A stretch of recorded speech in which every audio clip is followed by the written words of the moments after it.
नमस्कार। मैं श्रीपाद बख्शी पुनः उपस्थित हूं आपके सामने पानी से जिंदगी से एक और मोती लेकर। कभी कभी लगता है कि हम खासकर समाचारों के मामले में इतने नकारात्मक हो चुके हैं कि कोई सकारात्मक समाचार अब हमें उत्साहित ही नहीं करता। या तो हम यह मान लेते हैं कि वह झूठा है, उस पर यकीन ना करते हुए उसे झुठलाने की कोशिश भी कर लेते हैं। ऐसे कई समाचार हमने विगत कुछ वर्षों में हमारे देश के संदर्भ में पढ़े हैं, जिन पर हमारे लोग तो अविश्वास करते ही हैं, परंतु दूसरे देश भी शक की निगाह से देखते हैं। जापान को पीछे छोड़ यूएसए, चाइना और जर्मनी के बाद भारत का विश्व की चौथी सबसे बड़ी अर्थव्यवस्था बनना, अभी हाल ही में पाकिस्तान के अंदर स्थित आतंकी ठिकानों को नष्ट करना और जवाबी हमलों को हवा में ही नष्ट करना, और यह प्रदर्शित करना कि हम कितने उन्नत तरीके से समृद्ध हैं।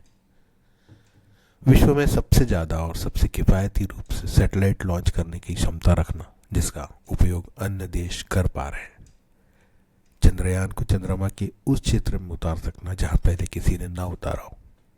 सौर ऊर्जा के क्षेत्र में निरंतर प्रगति करते हुए चाइना और यूएसए के बाद सबसे बड़ा विंड और सोलर पावर बनाने वाला देश बनना। अनाज के उत्पादन के संदर्भ में न सिर्फ आत्मनिर्भर बनना बल्कि निर्यात कर सकने की स्थिति में होना। बहुत अच्छे रफ्तार से रोड, रेल और अन्य इंफ्रास्ट्रक्चर का निर्माण। आईआईटी जैसे संस्थानों से निकले होनहारों द्वारा संपूर्ण विश्व में अपना नाम कमाना। 1983 में वर्ल्ड कप जीतने के बाद इस खेल में कभी पीछे न देखने वाला यह देश अब संपूर्ण विश्व में क्रिकेट खेलने वालों और देखने वालों का पसंदीदा देश बन चुका है। कभी अन्य खेलों में ओलंपिक जैसी प्रतिस्पर्धा में कोई स्थान न रखने वाला यह देश अब पदक लेकर आने में सफल हो रहा है। ऐसे अनेक अच्छे उदाहरण हमारे सामने हैं। यह भारत वही देश है जिसे विदेशी सपेरों के देश के रूप में जानते थे। यह वही देश है जो अनपढ़ गवारों का देश समझा जाता था।